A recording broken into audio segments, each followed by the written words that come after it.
வணக்கம் நண்பர்களே. இன்னைக்கு வீடியோல நான் என்னோட மாடி தோட்டத்தோட அப்டேட்ஸ் காட்ட போறேன்.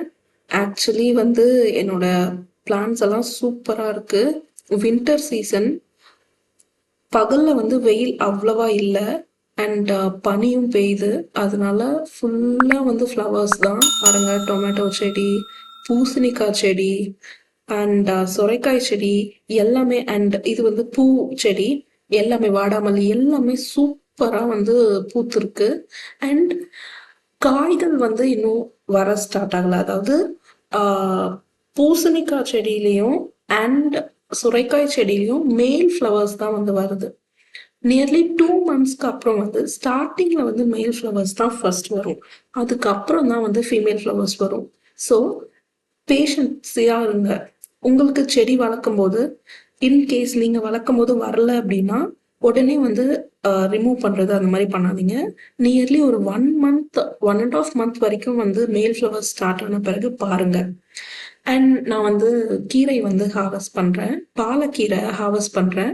குட்டி கண்டெய்னர்ல பார்த்தா குட்டி குட்டியா தான் வளர்ந்துருந்தது. ஃபர்ஸ்ட் நான் ஹார்வெஸ்ட் பண்ணும்போது குட்டி கண்டெய்னர்ஸ்ல ஹார்வெஸ்ட் பண்ணியிருந்தேன். அந்த இலைகள் பார்த்தீங்கன்னா தவுளூண்டா இருந்தது. இது பாருங்க, பெரிய பெயிண்ட் பக்கெட். பார்த்தா இலைகள் சூப்பரா வந்திருக்கு. இது சின்ன கண்டெய்னர் பெரிய கண்டெய்னர்லயே இவ்வளோ டிஃப்ரென்ஸ் இருக்கு. ஆனா நிலத்துல நடும்போது இன்னும் பலன் சூப்பரா இருக்கும். என்னுடைய சுரைக்காயில தான் நான் ஃபர்ஸ்ட் டைம் அதை நோட்டீஸ் பண்ணேன்.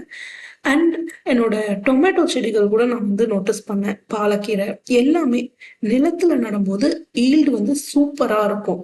ஸோ ஃப்ரீ ஸ்பேஸ் இருந்தா கண்டிப்பா கார்டனிங் பண்ண ட்ரை பண்ணுங்க. என்னன்னா, என்னுடைய சுரைக்காய் போன வாட்டி நான் நட்டிருந்தேன். சுரைக்காய் மேல மாடியில அதுல குட்டியா காய் வந்தது. ஆனா இந்த வாட்டி கீழே நியர்லி 3 கிலோ வரைக்கும் இருந்திருக்கும் அந்த காய். அந்த மாதிரி 2 காய் வந்தது. ஸோ ஆப்பர்ச்சுனிட்டி இருக்கவங்க செடிகள் நட்டு பலனடைங்க.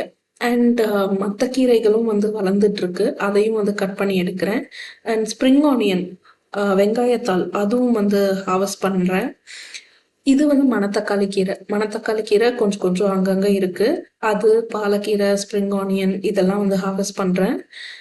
2 வகையான பூசணி செடி இருக்கு. ஒன்று ஆல்ரெடி பூ ஒரு ஃபீமேல் ஃப்ளவர் கூட வந்திருக்கு. அதை பாலினேட் பண்ணியிருக்கேன். அது பெருசாகும்னு நினைக்கிறேன். அண்ட்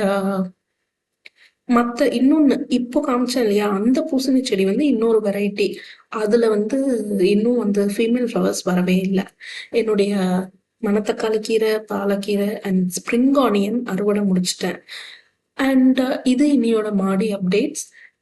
பக்கெட்ஸ்ல வளர்க்குறது தப்பு இல்லை, மாடி தோட்டம் வச்சிருக்கிறதும் நல்லதுதான். ஆனா நிலம் இருந்தா கண்டிப்பா யூஸ்ஃபுல்லா பயன்படுத்திக்கோங்க.